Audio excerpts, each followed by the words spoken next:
How's it going, guys? Welcome back to another episode of Let's Try. In today's episode, we're going to be taking a look at a little bit of an interesting game. This game is called Until We Die. So it is a side scroller. It's relatively new. I would say in the last, I don't know, couple months, maybe even about a year now. It's very interesting in its design. So I didn't immediately start a new game. So this is one of the previous games that I've played because I wanted to kind of just show some bits and pieces. It does take a second to kind of get going, but once you do, it is quite interesting, at least to say, how things work.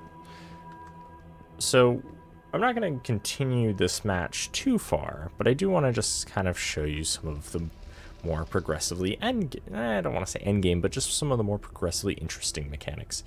So as you go through, you're going to find yourself with more and more troops, and you're going to see these guys that you're going to want to take care of.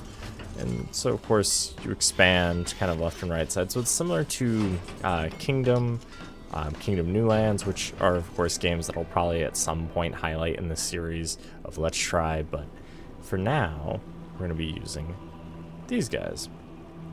So there's a lot of different little mechanics we can utilize and see and quite honestly expand, but we have to get back to the basics before we can explore a lot of these mechanics.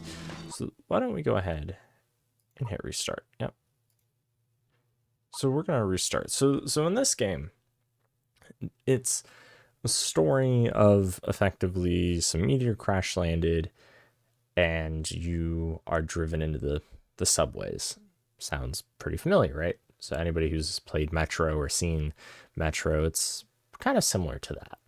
Now, it is a fun little side scroller, so you get two different options. You get to either choose Ivan or Anna.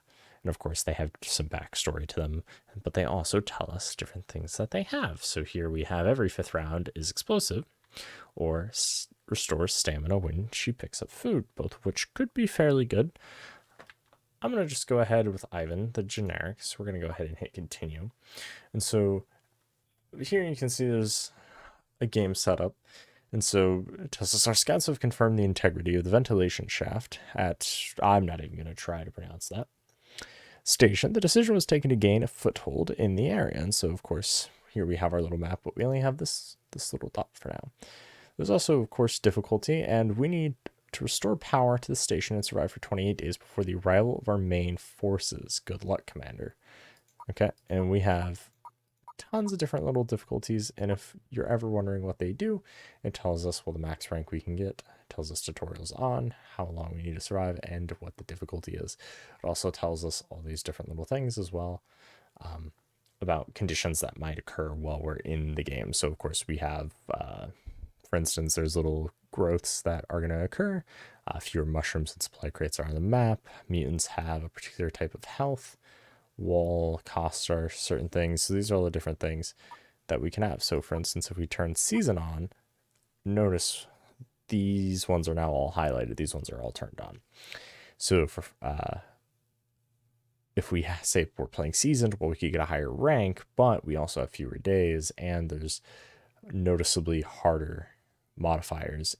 And then, of course, if we go further, we can have even harder things. So we're just going to stay on normal for this playthrough. So we're going to play continue. So I do have a couple upgrades, but nothing too ridiculous, I suppose. So there's a tad some story behind it, but that's not really what we're going to look at today. We're just going to look at kind of the primary setup and just probably the first day or so. So as you play through, you have these workers, and so their job is to basically collect things for you. So you can't collect things directly, but you can direct them to do it for you. And so our main resource is gears, and then our secondary resource is food. So those are used to do things such as repair things, and then the food is used to basically send this guy off to go get more things. So he'll be back tomorrow with reinforcements.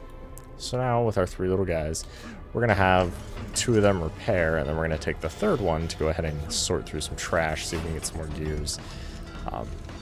and as most side scrollers go, you have kind of waves. So at the top of the screen, there's the day. Oh, well, we have our first upgrade.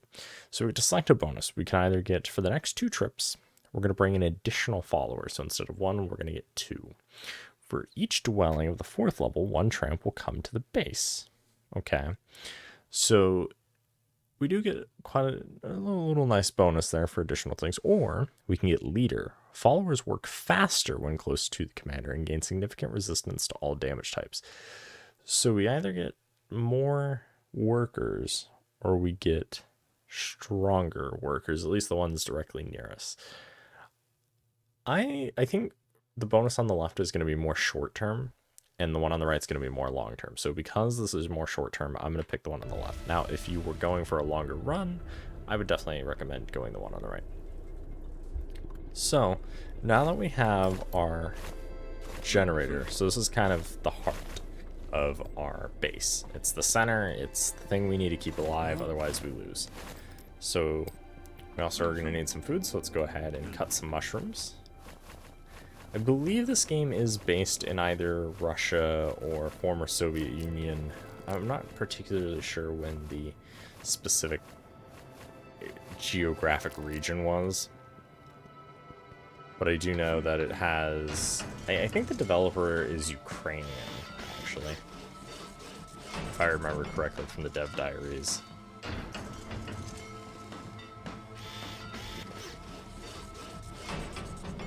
And then, so the thing at the top, I don't have a mouse, so I can't highlight it, but the day thing, so the bar on the left-hand side tells us roughly what time it is, and then the dark purple is kind of the evening or the dusk, and then the light purple is nighttime. So basically there's a fog that will roll in, and all of our guys will run back to the wall if they're stationed to it, just so that way they don't get caught out at night.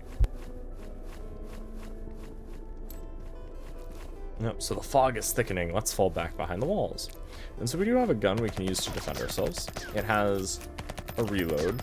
It doesn't necessarily have an ammo limit, so we don't have like ammo we have to craft or ammo we have to pick up, but we do have some way of defending ourselves. Now our little guys don't have any way of defending themselves right now, so we need to get them some sort of weapon or some sort of tool. So the first 2 tools you get early on are going to be shovels and repair, like hammers.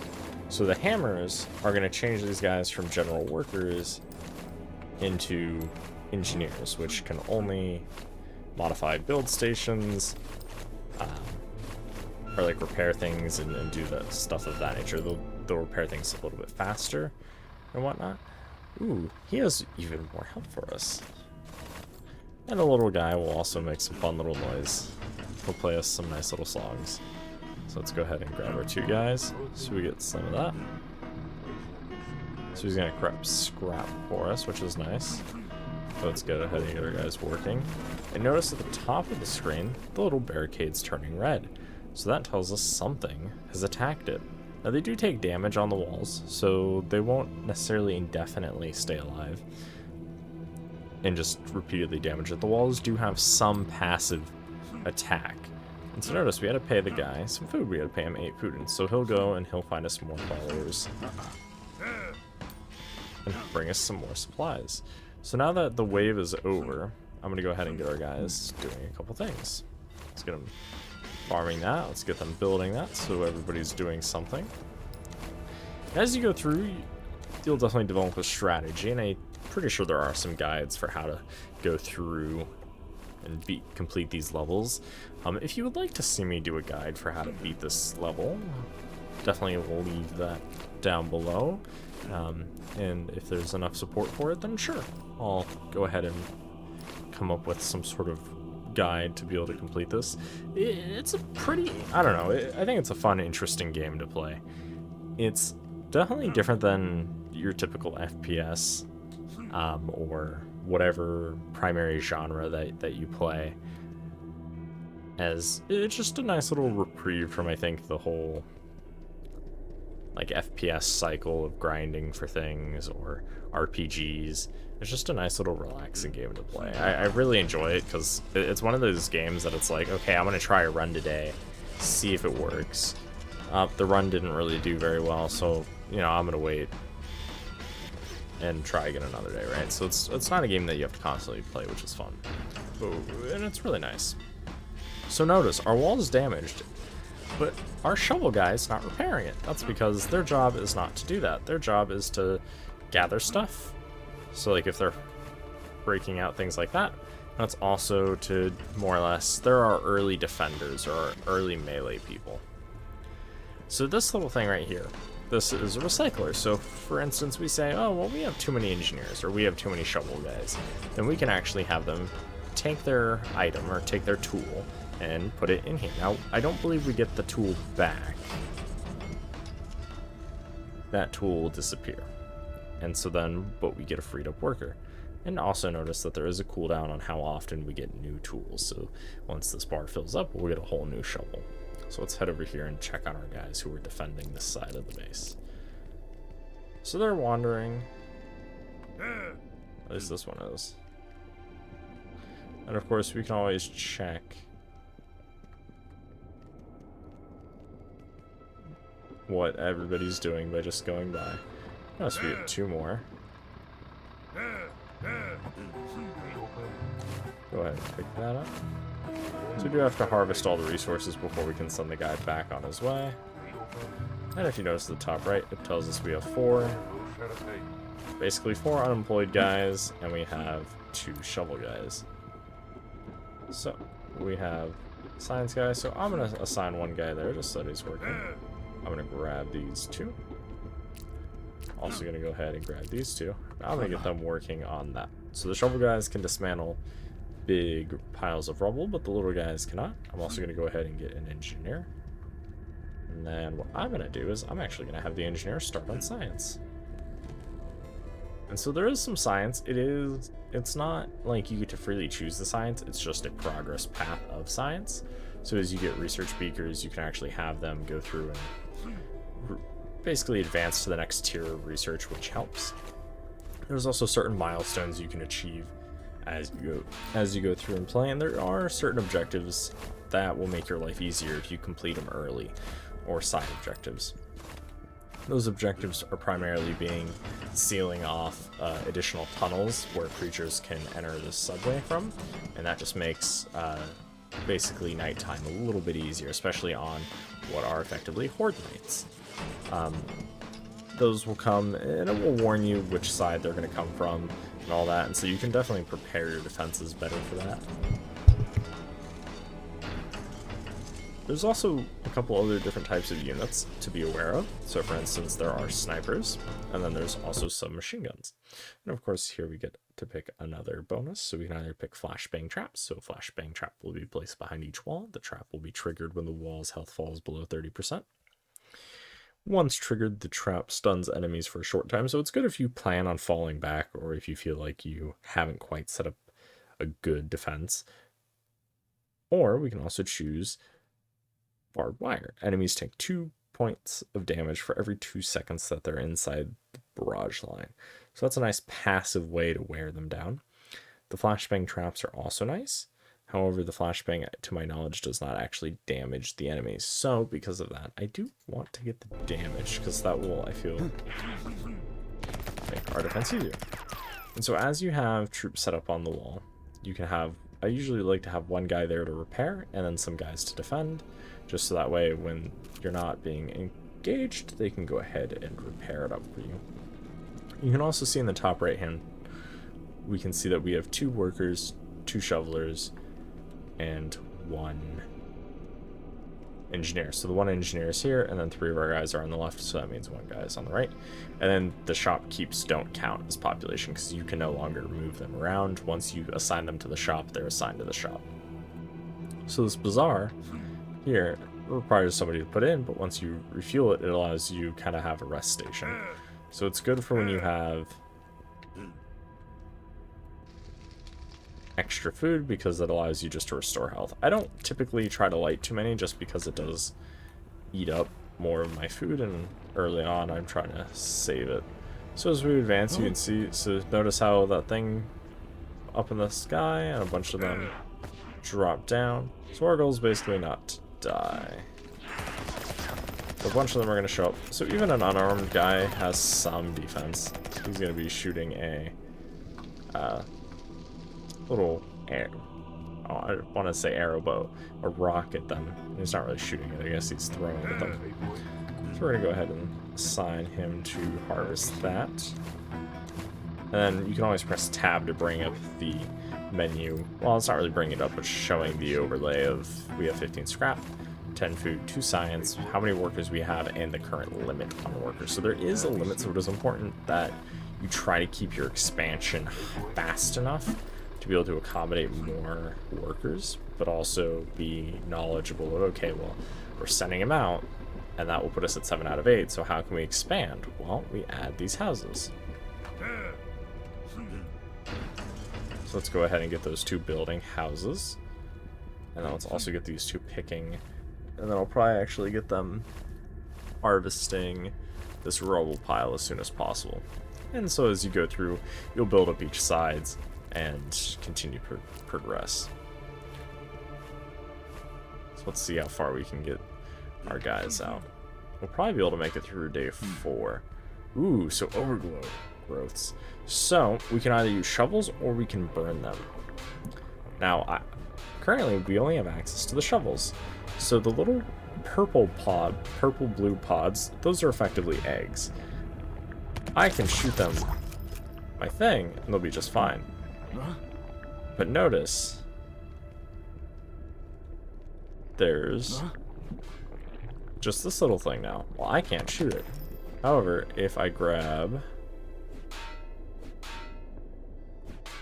I want to grab them, but they're busy. We'll wait for them to finish the rubble clearing. Awesome, so now we have a little camp. So notice now in the top right-hand corner, we have 6 out of 9. So we effectively have an extra slot, which is good. One of those guys cleaning that. Okay. So the shovel guy... Well, I actually wanted the shovel guy to go ahead and attack that thing. Okay, shovel guy, finish that.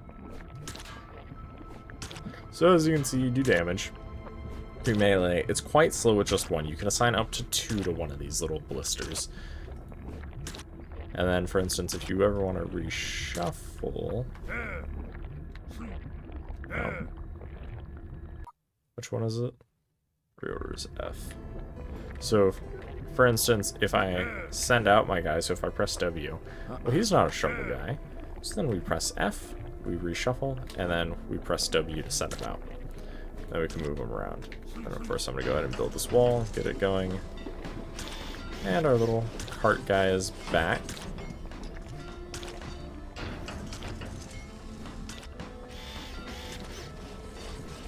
As you see, it is definitely quite slow. We are going to want to add more. And so now we have a new tech.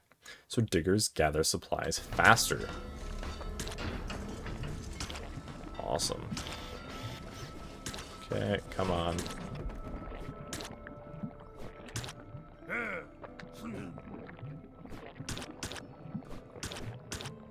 Both of you, come on. Let's go. Now would be a great time to have finished. And so it clears out a new area.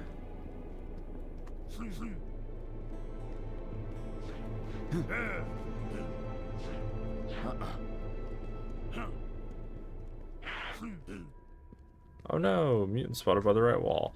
So I'm going to make sure I head over there, just so that way we can maintain our defensive line. So notice, it does take some time to get from one side of the base to the other, so you do have shift, which allows you to basically sprint. However, you do have a little sprint. Or a little stamina bar you have to keep up. So I'm going to go ahead and just harvest these mushrooms just so we can get food to feed our travelers so we can recruit another guy.